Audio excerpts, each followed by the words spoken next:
After the iPhone 11 and iPhone 11 Pro launch, I found it difficult to understand why people would pay the extra £400 to go for an iPhone 11 Pro Max over the 11 when the iPhone 11 looked like such a good deal. For most reviewers, almost every reviewer out there who's had their hands on both models have said the iPhone 11 is the phone everybody should get. But after a couple of weeks of deliberation, I finally settled on this, the iPhone 11 Pro Max.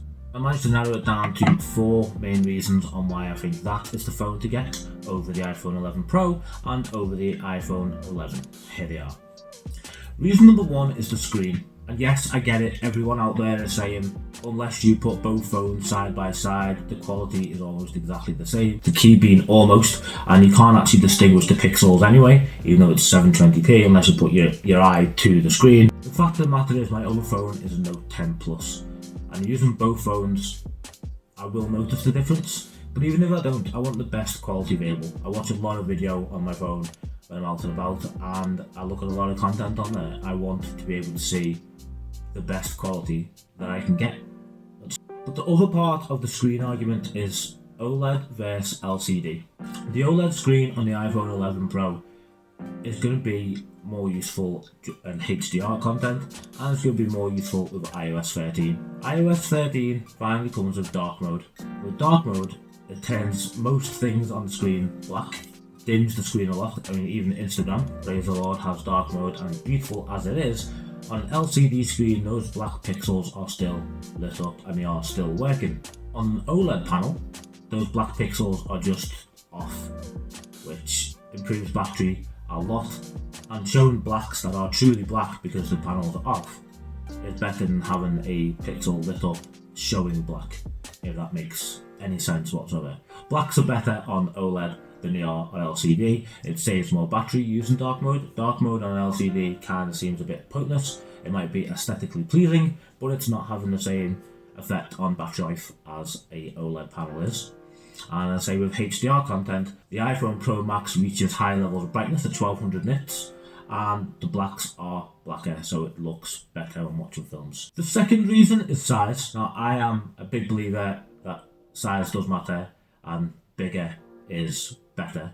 Just from fitting more content on the screen, looking at videos is more clear, you can get more detail, and it just feels more immersive having a bigger screen. Not only that, but I do think that the width and the form factor just feels better for me. I've got fairly large hands, so obviously I understand that the iPhone 11 or the iPhone 11 Pro non-max version might be better for some if you have smaller, dainty lady hands. For me, I'm fine with that. I'm not struggling to hold it. I can use it mostly one-handed. I like it. Big is better in all but one scenario, which I'll come to later on. Third reason is the extra camera. I know it's not a big deal for most people, or for a lot of people, but honestly, I want the telephoto lens.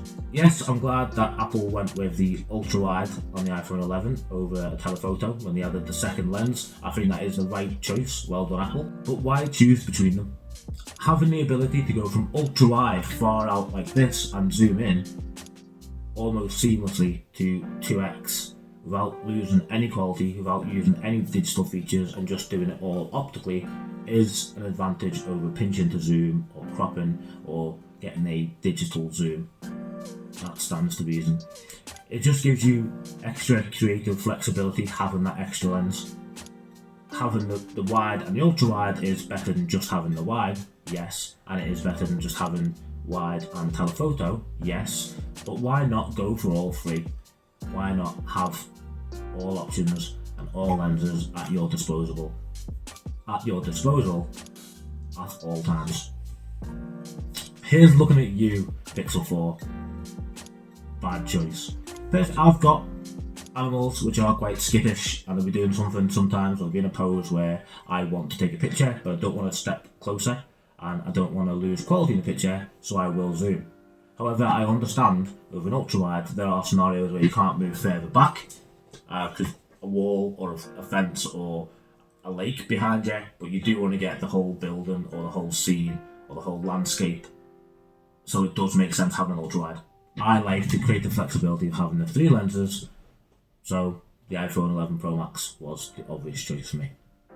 Now the fourth and fifth reasons for me are kind of just one reason really, because they are aesthetics, and yes, I'm nitpicking, and yes, I'm being a bit finicky, but these are expensive phones that you're going to keep in your pocket for 12 to 24 months, or maybe even longer in some people's cases. So yes, I think you can be a little bit picky, and you can be a little bit superficial when it comes to making these decisions. So reason number 4 and 5 together is the matte black look. I am all about that. The space grey particularly looks very nice, but the matte finish on a phone feels so much more premium. I don't know if that's just in my head because we're used to having glossy back phones, or it does genuinely feel more premium. Yes, it's slippy, and yes, I will most of the time keep it in a case like this clear speaking one. But to me, I just really like the feel of it. I wanted a change, and I got a change. So thank you. I like that. And finally, those bezels. I just can't. Well, I said before, all things are better than the bigger. The bigger is always better.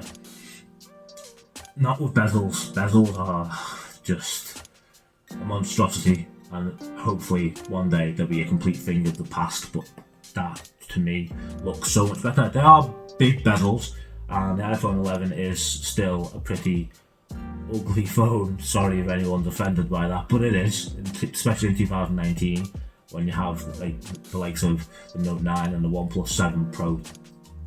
I mean, these are doing the best to get rid of notches and bezels, and they look fantastic. They are straight up from the future, and this is looking dated and old. But more so with the iPhone 11, those bezels might be necessary for an LCD panel, but they are far too big to come into this house. Sorry. So there you have it, my 4/5 reasons on why the iPhone 11 Pro Max is the phone to get. Yes, it's more expensive. Does it matter? It's an investment, sort of. I see the reasons that you pay an extra. So, you know, the bigger battery, the extra camera lens, the better screen, it all comes at a cost. And it's a cost that I am happy to pay. The iPhone 11 Pro Max is definitely the iPhone for me. Not the phone for me. The phone for me is the Note 10 Plus, which I'm using now. And there's a review of both phones coming soon, so hit the subscribe button if you haven't already. Hit the like button if you like this video, and I will see you in the next one.